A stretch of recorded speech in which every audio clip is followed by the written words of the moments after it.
America in Therapy Part 2 with psychotherapist Phyllis Leavitt. That is our topic for today.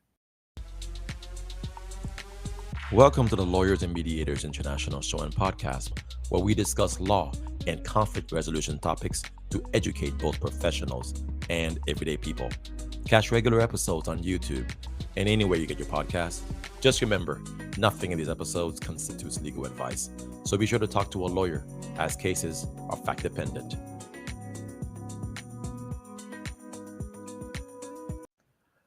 Hey everyone, this is Mac Pierre-Louis, attorney, mediator, arbitrator working throughout Florida and Texas.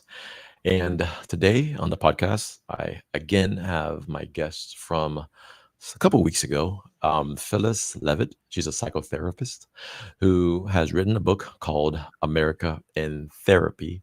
And Philip, it's good to see you again. How are you doing today? I'm good, really good. Thank you so much for having me, and it's great to see you.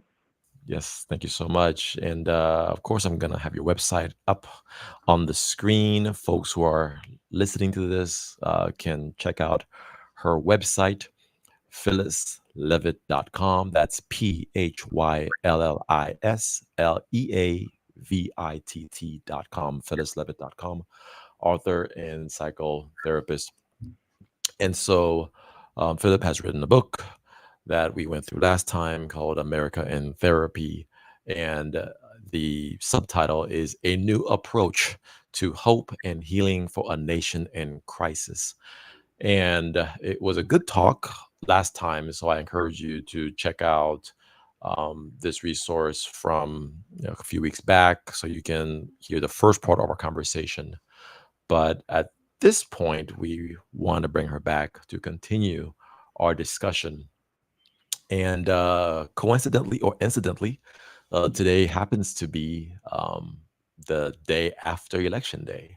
And the US just went through a major election. Politics is a form of religion in this country, it seems. And late last night, Donald Trump got reelected.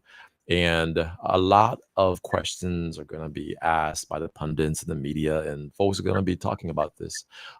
But the reason it's kind of important connected to our talk today, Phyllis, is because the election itself and the consequences that will come from it, connect to a subject of your book, and that is Americans are like a patient. They're polarized. They have strife amongst, in between one another, and there's just lack of peace. I saw some recent research that said the other day people were just anxious about this election. They were just, people were pulling out their hair, not knowing what's going to happen. And a lot of our identities are tied to these political systems now. And so just wanted to have you back to continue the conversation and talk more about it and get more of your thoughts, and then hopefully close with some tips you might have Yeah.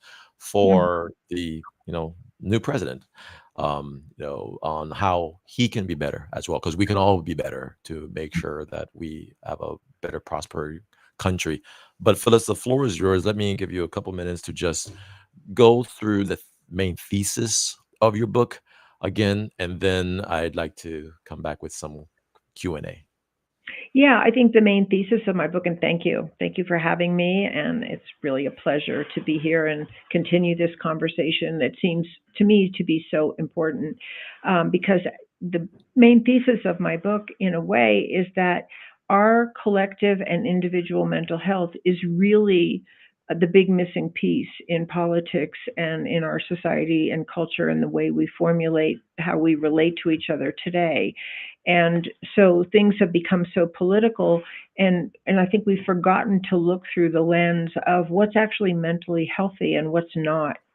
And the basis for looking at that is, what happens in a healthy family and what happens in an unhealthy or an abusive family, and how can we understand our country and what to do with where we are, based in some of that sort of bedrock fundamental psychological understanding. And one of the things that you brought up is, the strife in the country and the divisiveness. And we know that in our homes, that causes a lot of pain and dysfunction when people aren't able to work out their differences or find some resolution or come to some agreement about how they're going to run things or how they're going to treat each other. It causes a lot of pain and stress. And I think we've been suffering from that as a country. And so one of the reasons why I wrote my book is, what have we learned from the field of psychology that could help bring us back together to actually try to work out our differences rather than struggle for who's going to win and who's going to lose in every conversation. Mhm. Well, tell us then about winning and losing. Yeah. Last time you discussed how that's one of the main problems that underlies all of this. So, can you explain to us the zero sum game or the win versus lose mentality that many people have and why it's such a problem? Yeah, and I think we all want to win. We all want to get our way. We all want to have things be the way we want them, or have people come around and agree with us and see that we're right and they're wrong. But they want the same thing. And so, as human beings, we're never going to always agree. But we've been living under, I think, for centuries and centuries, maybe eons, under this win-lose paradigm. Somebody has to win, and therefore somebody has to lose. And while that's going to be true in football, or that's going to even be true in an election, I think we have to look together at the fallout if we're just living in a win-lose paradigm, as opposed to where I think the human race is trying to go, maybe with a lot of bumps in the road, is a win-win paradigm. So if we just look and we take the basis of good psychology, um, let's just say a couple comes to therapy, they each want to win the argument. They want the other person to see that they're right and change their behavior, and the other person wants the same thing. And it can end up in a huge tug of war. And when you're talking about a nation or different populations in a nation or different parties in a nation, it can literally end up in war, if not a lot of, just a lot of anger and pain and acting out on one another. And so in the basis of really good psychology is that we sit down and we really try to help people and direct people and teach them skills and tools for deep listening and trying to really understand each other, where each other is coming from, what pain may be driving their anger or their hurt, what they actually need, and to really listen deeply. And I always say it the same way, to listen deeply the way we want to be heard and to talk the way we want to be spoken to. And if we could just begin to use that, just that, as a model for how we work out our differences as a country or within different parties or different economic and social groups, we'd be a long way toward getting along with each other. Because what we see in the world of psychology is when people actually have some help to create that deep listening of one another, they're much more likely to begin to develop some kind of understanding and compassion for one another and be much more willing to reach agreement. And sometimes it's as simple as, oh, I really hear where you're coming from. When you're not attacking me and you're just telling me what it is you feel and what you need and where that comes from in you, I might just be like, oh, okay, or not. Maybe we still have to sit down and make a compromise because I'm hoping you'll hear my opposite point of view. But there's much more willingness when we can meet on some kind of playing field where the goal is a win-win, that we end up out of the conversation or the disagreement where we're both getting something of what we want. And it may be a specific agreement around a specific behavior, or it may be that what we really want is to come back together and feel like friends and feel like we could work together. Well, let me ask you, how do we how do we facilitate deep listening at the national level Yeah, if we are seeing America as a family? right. And you've given the example of a couple going to therapy, but how do you do it amongst 300 million people? And I ask this in this context. It seems that the system, the way things have just evolved, there's built in now this anti deep listening mechanism where the media and the way internet advertising and social media work, there's there's a drive to get people to hate each other because of clickbait, because it makes money, okay, for certain entities. And the more people are sucked into their bubbles because of the algorithms where they're fed the same kind of ideas that are reinforced over and over and over again, I don't see, I guess, I don't have much hope on how we could escape that when the system seems to just, with these little mobile devices, these mobile phones. I don't see how we can go from the system where we're all at each other's throats and we do see the world in black and white terms, us versus Right, them, you're wrong, I'm right, I'm not listening to you. How do right. we go from that to deep listening at a national scale? Well, there's no easy answer to that question. If I had an easy answer, I'd be a million billionaire right now, right? And I'd be really happy if I had a one size fits all answer, because, of course, that's what I would love to see more of. But I think, there's a couple of things. I think, and the two big things are, I think we really need a different kind of education. I think we need to really understand the high cost of what we're doing, because people are really suffering. Whether they themselves are the targets of discrimination or unjust policy, or blame, whether they're the actual targets and they're suffering from that kind of rejection and mistreatment in our culture, or that we're just feeling powerless as we witness the big players in this dance of power, seeking to win out at all costs without listening to one another. Because I think the average American today, as you said, is feeling the high cost of that kind of tension and fear about what the outcome's going to be, and is it going to erupt in more violence or more hatred. So we all suffer from that. And one of the beauties of psychotherapy is that it's I probably said this last time we spoke, I don't remember, but the main thing that brings people to therapy is pain. It's their unresolved human relations that bring them to therapy. Even if they're coming to therapy because they're struggling with addiction, or they can't get a good job, or they're just really not able to express their creativity or get along with their kids, and they're just coming by themselves, they're still dealing with their early conditioning. What set them up to feel so depressed or so anxious or so angry or so unable to relate to others in a healthy way? So we're always dealing with our conditioning that we got from other people.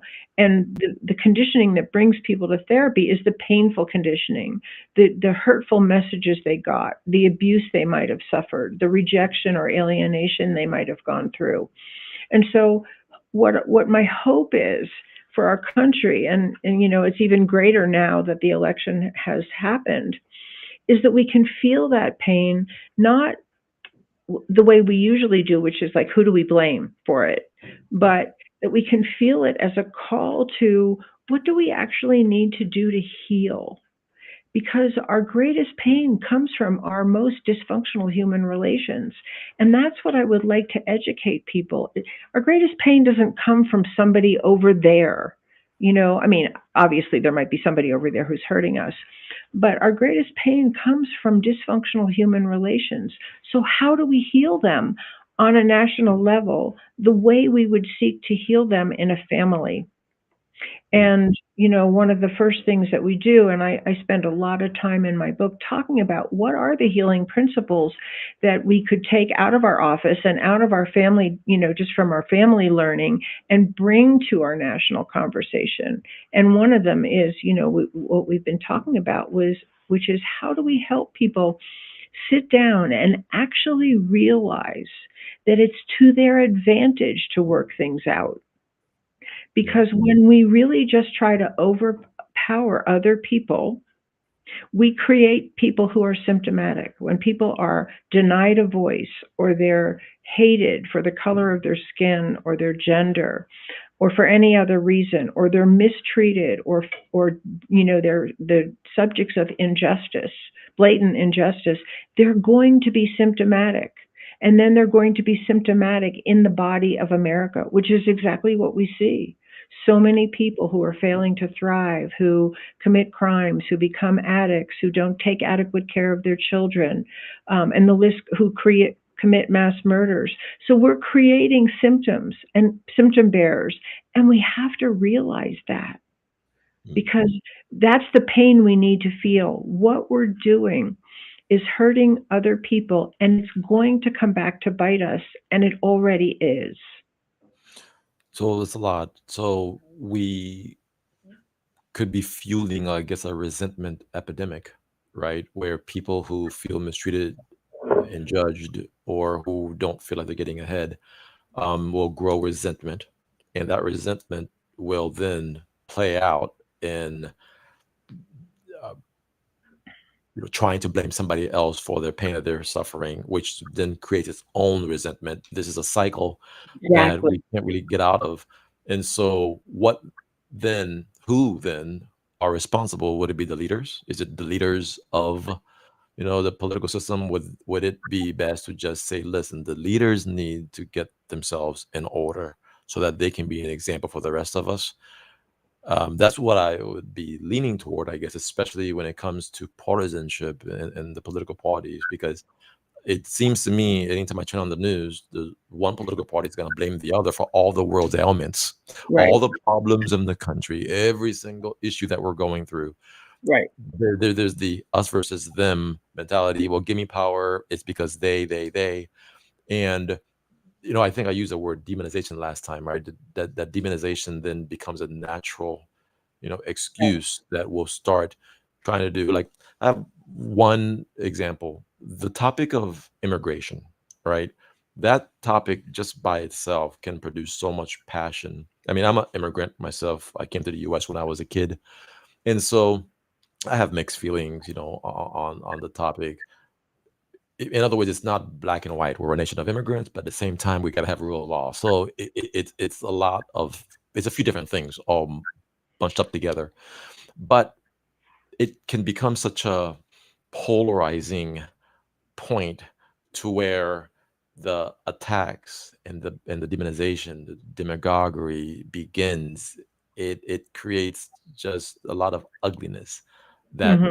promotes more resentment. Right. And I foresee that that's going to become a pretty big um, deal that might tear us apart in the next few years because of the promised mass deportation thing that's on the Right. radar. And I've been thinking about this a lot, right?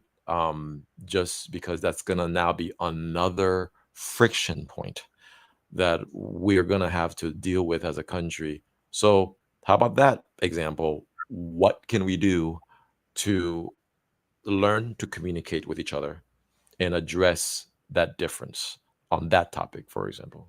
Well, the bottom line, I think, for healthy communication, the bottom line, besides that we agree to nonviolence, because there's no healthy communication with a threat of violence or Yeah. acts of violence. You can't work anything out in an arena where people are frightened and threatened and hurt.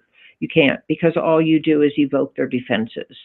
Um, so in addition to that, to some commitment to deal, let's just say, with the immigration problem, with our differences about how it should be dealt, and with the immigration problem itself, if we were to even start with agreeing to deal with it without violence, without overtly just hurting people to get our way, that would be a start.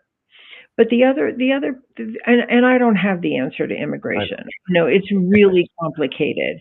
So I'm just going to talk about the mental health part of that issue, that would be the mental health part of any issue that's loaded, where people are very fiery about it, where they disagree, where they want to fight about it.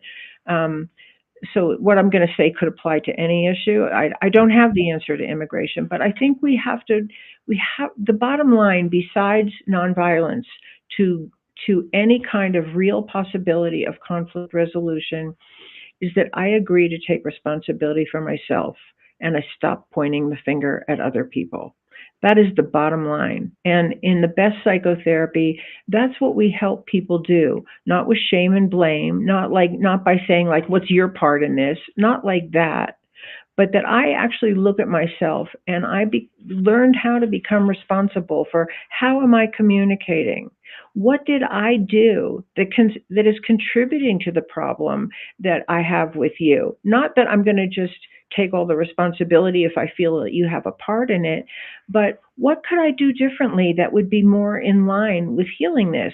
Could I talk to you with more respect? Could I listen to you with a more openness? Could I validate something in what you're saying the way I want you to validate me? But the other, and so that's it. It's like, because that's what happens in a couple, right? If a couple just keeps pointing their fingers at each other, they get nowhere. And in Yeah. fact, the fighting usually escalates. But what turns it around is if I can sit down and say, you know what? I really didn't talk to you very nicely when I was reacting to what you said, and I could speak to you with more respect. Will you tell me again what it is you really wanted me to understand? I'm really trying to listen. This is me taking responsibility for my behavior, even if I don't agree with you. Okay. The other thing, and I mean, if we could see this in Congress, it would be a whole new world. If people were really, if there was trained facilitation and people were role modeling for the country, Yeah. what it looks like when you have deep divides to actually try to bridge the gap. But the other part that's a little harder to embrace on a personal level and on a national level would be to look at what responsibility we have for the immigration crisis. What countries have we impacted in a negative way that have toppled their governments or created suffering in those countries that have produced some of the immigration waves of immigration that we see? It's much harder to do that. It's easier to blame other people than to take responsibility for ourselves. We have not always acted in good faith around the world by any means. That's a very mild way of putting it. We've created a lot of suffering that has produced a lot of the waves of immigration. And where are we willing as a nation to take responsibility for that? And what would it even look like?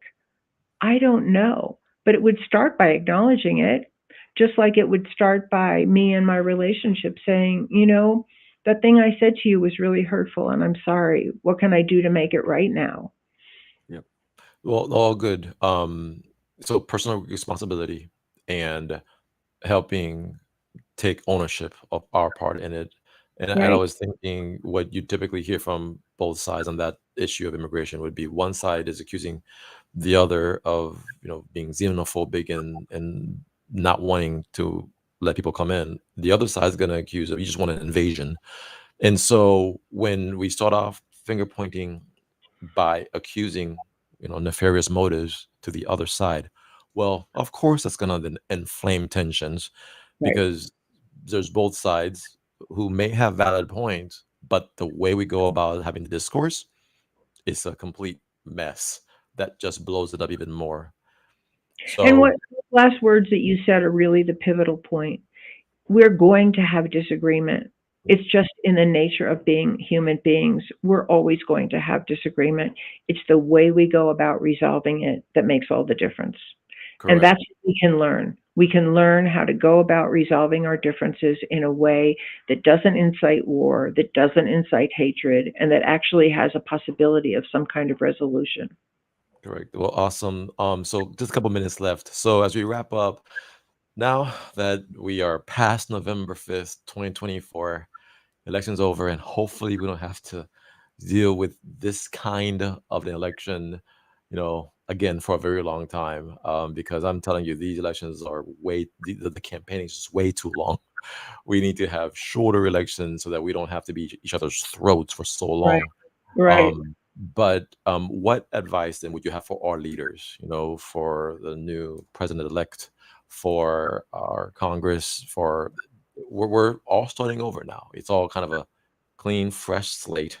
But Mhm. do you fear that it's gonna get better or worse? Any predictions? But you're the psychotherapist, what is your advice, your takeaway, bottom line? Well, I think one of the challenges we face now with one party controlling all three arms of the government is a big challenge. No matter which party it was, it happens to be one party, but even no matter which party it might have been, um, I think one of the biggest challenges is, will we let there be more than one voice at the table? Or will the majority drown out any alternative point of view? And I think that's probably the biggest challenge we face, because in a healthy family, even though the parents have a different position than the children, um, in a healthy family, there's room for everyone to have a voice. Everyone may not get their way all the time, because that's just the nature of being in a group of people, but there's room for everybody to have safety around expressing their needs, their wants, their opinions, and their values. And my hope would be that we still allow more than one voice to be heard, even, but I think the challenge is greater. I honestly think the challenge is greater. All right. Well, Phyllis Leavitt, thank you so much for your time today. Appreciate the talk. And people who are interested can definitely get your book, America in Therapy, so they can learn more about these conflict resolution approaches to solving problems so that we're not at each other's throats, but trying to make peace and building bridges and having a better country and better families. All right, guys. Until next time, check out everything on lmipodcast.com and on the YouTube channel. Until next time, take care. Mac Pierre-Louis. Bye bye.